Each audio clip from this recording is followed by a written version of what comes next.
Bismillahirrahmanirrahim.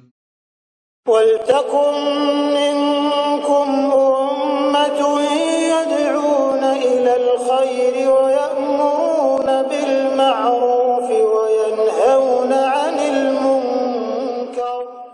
Assalamualaikum warahmatullahi wabarakatuh. Alhamdulillah wassalatu wassalamu ala rasulillah mabad. Allah berfirman, wajahidu bi amwalikum wa anfusikum. Berjuanglah kalian, berjihadlah kalian melalui hartamu dan dirimu. Hampir semua ayat-ayat berjuangan dan pengorbanan itu dimulai dengan bi amwalikum, harta kalian, harta kalian. Saya mengajak secara praktis dan kami sudah buktikan. Rp1.000 itu bisa luar biasa dahsyat. Bisa beli mobil, bisa buat kuburan, ya, bisa membangun masjid. Uang 1.000. Mari kita satukan uang 1.000 kita. Nanti kami jemput di rekening ini, insya Allah bisa kita buat. Di rekening ini, insya Allah kita buat sebuah kekuatan umat dengan Rp1.000. Rp1.000 dahsyat. Nah, imam kepada anak-anak, imam anak-anak Pak bisa. Jadi di masa Nabi ada imam umur 7 tahun Pak. Banyak orang tua, tapi umur 7 tahun ini jadi imam. Apa masalahnya?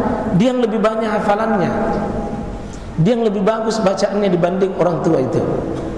Maka anak umur 7 tahun bisa jadi imam, apatah lagi mau jadi makmum. Cuma kita di negeri kita kalau umur 7 tahun itu biasa belakang. Padahal di masa Nabi Pak, selama anak itu sudah bisa menjaga dirinya dalam prosesi sholat, ya tidak melari-lari, tidak juga banyak goyang-goyang dan seterusnya, maka sah sholat untuk dirinya. Dan itu Nabi jadikan makmum di sampingnya. Seperti Abdullah bin Abbas, seperti Abdullah bin Umar, seperti Anas bin Malik, masih kecil, belum balik, tapi Nabi jadikan makmum. Berarti tidak ada syarat harus balik baru menjadi imam, dan tidak ada syarat nanti balik baru bisa menjadi makmum. Nah, karena ada di antara kita ini masjid Pak sebagian belum ramah dengan anak-anak. Begitu lihat anak-anak, biar anak-anak sudah membentuk saf di sini, begitu datang orang tua, mundur. Jangan Pak, kalau sudah anak-anak sudah membentuk barisan, bagus kalau kita sedikit mengalah demi pendidikan kepada anak-anak kita. Ya, apalagi ditarik ke belakang, mundur. Apalagi ada yang buru anak-anak. Ya, kalau memang anak-anak duluan datang Pak, dihargai. Jangan kita terlambat datang, anak-anak duluan, kita usir anak-anak ke belakang Pak, kurang bagus. Di masa Nabi, imam saja sholat, imam saja anak-anak. Bagaimana dengan kalau dia sekedar makmum? Cuma mungkin yang memang banyak goyannya banyak, nah tinggalkan di tempatnya, itu bermasalah. Yang begini mungkin dicari cara bagaimana supaya dia bisa tetap di tempatnya menjadi makmum. Yang begini kalau belum bisa jadi makmum, bagaimana mau jadi imam? Kalau makmum saya tidak beres, bagaimana mau jadi imam? Pasti tidak benar Pak. Tapi kalau ada anak-anak tertentu bisa jadi imam, maka tidak mengapa dia imam sama ibunya, imam sama bapaknya, tidak ada masalah. Insya Allah seperti itu Pak. Saya persilakan seandainya ada hal yang bisa ditambah atau ada hal yang mau disempurnakan, saya persilakan.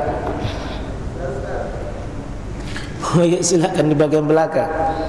Iya. Ya, bersama. Tapi yang pernah saya baca bahwa anak-anak memang tempatnya di mana.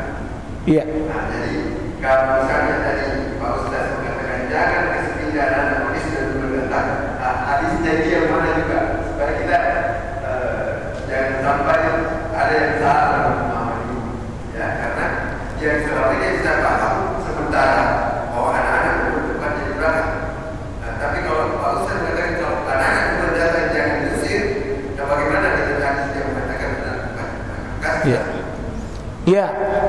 Jadi kalau kita lihat hadis-hadis Pak itu antara misalnya khairus sufu fir rijal, sebaik-baik saf bagi laki-laki itu adalah awaluha. Jadi diaturlah orang dewasa di depan, anak-anak di belakang. Itu dalam keadaan bersamaan datang. Bersamaan datang. Jadi kalau bersamaan datang, maka tentu yang dewasa di depan, dewasa terus anak-anak sampai di belakang.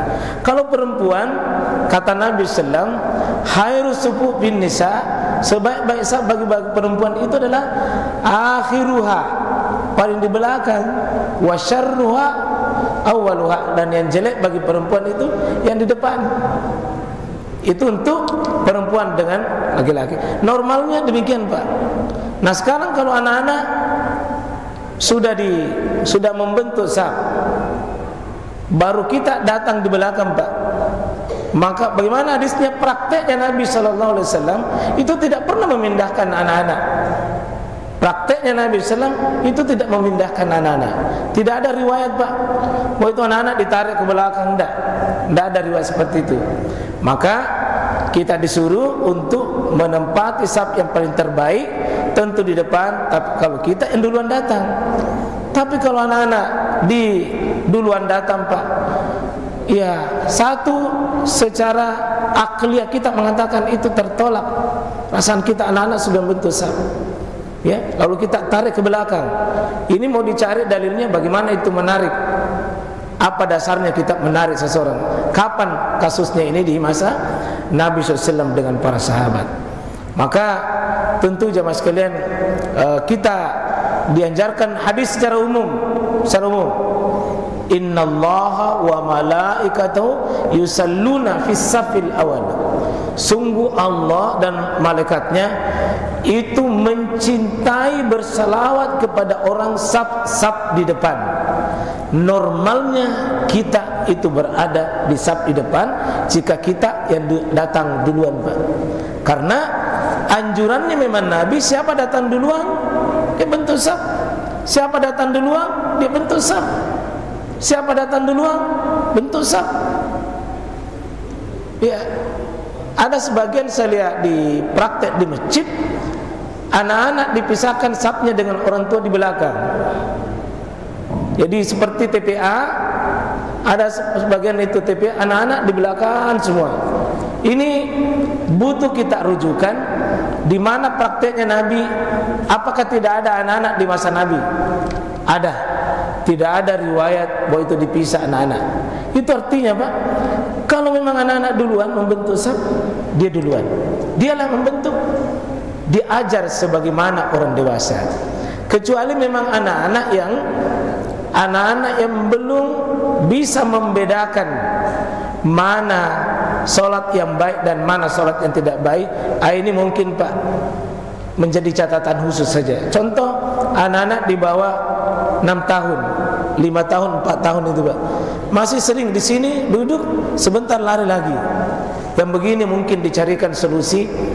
Kalau dia tidak mengambil saf, tetapi dia mungkin kalaupun terpaksa mengambil saf di bagian samping itu, ya, karena ini bisa mengganggu, dan mengganggu itu termasuk bagian yang dilarang di dalam Islam. Jadi seperti itu, Pak. Jadi Nabi praktek anak-anak tidak dipisah. Buktinya Nabi, waktu Nabi sholat diletakkan Abdullah bin Abbas di sampingnya, padahal masih kecil. Nabi sholat juga misalnya Anas bin Malik disimpan juga di sampingnya, padahal masih kecil. Seandainya anak itu tidak bisa mengambil saf karena belum balik, maka Nabi pasti tidak menjadikan dia saf, pasti disimpang tersendiri di belakang. Nah, seperti itu, Prof, ya, atas penjelasan ini. Saya Ustaz. Oh, di belakang lagi ya. Fadal ya. Wassalamualaikum warahmatullahi wabarakatuh. Yang di sini yang mana anak itu bicara anak itu masih kadang-kadang kemana-mana kalau di depan itu satu. Bagaimana, Prof? Bagaimana anak-anak? Anak-anak di sini bisa lihat di tiang ini yang nasihat atau namanya ke depan ya di depan kita. Itu satu. Yang kedua, anak-anak yang mestinya dibawa ke masjid yang sudah dibiasakan di rumah kalau masih besar kemari, saya kira tidak perlu dia di depan dibilang karena bocor besar. Iya bocor ini sebentar besar sebentar kecil. Belum lagi besar kemari lagi ya. Itu apalagi kadang anak-anak. Di sini anak-anak saya yang begitu. Ada bapak-bapak yang menggendong anaknya sering kemari itu ibunya sampai di depannya ada sampai subuh itu dan kalau itu sebenarnya Yes. Syukur Pak karena anaknya dina gendong. maksud saya itu Ustaz, boleh kalau dia ada jaminan tidak kita minta harus dia ada di rumah. Iya. Ya kalau tidak bocor. Iya. Iya. Pakai pelapis di mana di sana. Iya. Kalau saya selalu biasa begini. Iya. Belajar di depan kita mana lagi bapak saya. Iya. Ada anak-anak yang masih kesana kemari, dia ada dulu di rumah, tidak lari-lari, bawa polisi. Iya. Kita semudah itu betul itu, dia ada di rumah, taat, tidak bergerak. Ini anak kita yang sedang berdoa. Jadi begitu sudah sejarah. Iya. Tidak harus diikuti barangkali kalau ada juga mudaratnya. Iya. Iya.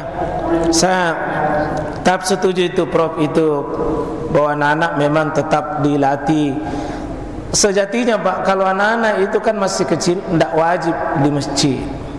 Maka dia bersama dengan ibunya di rumah, sebagaimana statusnya ibu tidak wajib berjamaah.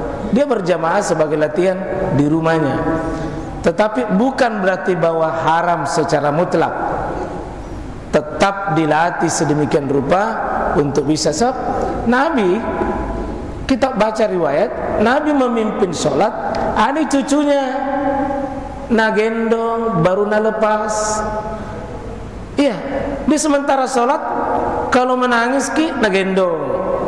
Sesudah itu nasimpan. Ini cucunya Pak. Dan hadis Imam Muslim. Iya, namanya Umaymah. Umaymah ini cucunya Nabi SAW. Nabi imam. Kalau Nabi itu berdiri nagendong. Kalau Nabi ruku nasimpan. Berarti Nabi itu bawa juga anak-anak. Ini cuma bukan juga bahwa sesuatu yang menjadi kebiasaan terus Pak menerus. Karena salat berjamaah Nabi tidak selalu kasusnya begitu. Berarti pernah, tetapi bukan kebiasaan. Pernah juga Nabi itu Pak sujud, lama sekali sujud. Saking lamanya Nabi sujud, sahabat itu bangun dari belakang. Mau lihat, siapa tahu ada terjadi pada Nabi. Ternyata ada cucunya di belakangnya. Maka Nabi jelaskan sesudah sholat, bilang saya tadi lama sujud karena saya tidak mau ganggu cucuku dalam keadaan sujud.